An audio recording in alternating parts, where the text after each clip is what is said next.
ఏదైనా పథకం సక్సెస్ అయితే దానిని అసత్య ప్రచారం చేయడానికి కొంతమంది రెడీ అవుతుంటారు.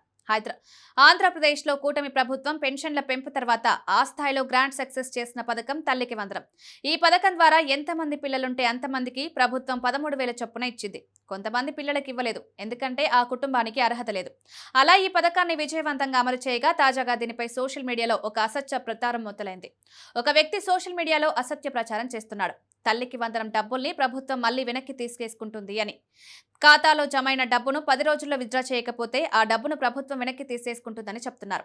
ఇది గమనించి ఏపీ ప్రభుత్వం ఫ్యాక్ట్ చెక్ టీం దీన్ని ఖండించింది. ఇలాంటి అసత్య ప్రచారాలు నమ్మొద్దని కోరింది. మీ ఖాతాలో ఒకసారి జమ చేసిన సొమ్మును ప్రభుత్వం మళ్లీ వెనక్కి తీసుకోవడం అనేది ఉండదు. కాబట్టి లబ్ధిదారులు ఎవరూ కూడా ఆందోళన పడక్కర్లేదు. నిజానికి ఇలాంటి అసత్య ప్రచారాల వల్ల ప్రజలు ఆందోళన చెందుతారు, నిజమేనేమో అనుకుంటారు. అందువల్ల ఇలాంటి వాటిని ఖండించడమే కాదు, అసత్య ప్రచారాలను చేస్తున్న వారిపై చర్యలు తీసుకోవాలి.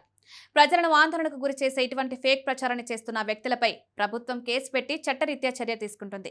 ఇటువంటి ఫేక్ పోస్టులను షేర్ చేసిన వారిపై కూడా చర్యలు తీసుకుంటారు. కాబట్టి ప్రజలందరూ ఇలాంటి ఫేక్ వార్తల పట్ల అప్రమత్తంగా ఉండాలని ఫ్యాక్ట్ చెక్ టీం చెప్పింది. అసత్య ప్రచారాలు చేసేవారు ఒక విషయం గమనించాలి. ఇదివరకు ఇలాంటి వాటిని ప్రభుత్వాలు తేలిగ్గా తీసుకునేవి, కానీ ఇప్పుడు ఆ పరిస్థితి లేదు. ఎవరైనా తప్పుడు ప్రచారం చేస్తే ఎక్కడ దాక్కున్నా కడిపెడుతున్నారు. ఓ రాయి విసిరేసామనుకుంటే సరిపోదు, ఆ రాయి విసిరిన వాళ్లపై చర్యలు తీసుకునే విషయంలో ఏపీ ప్రభుత్వం కఠినంగా ఉంది.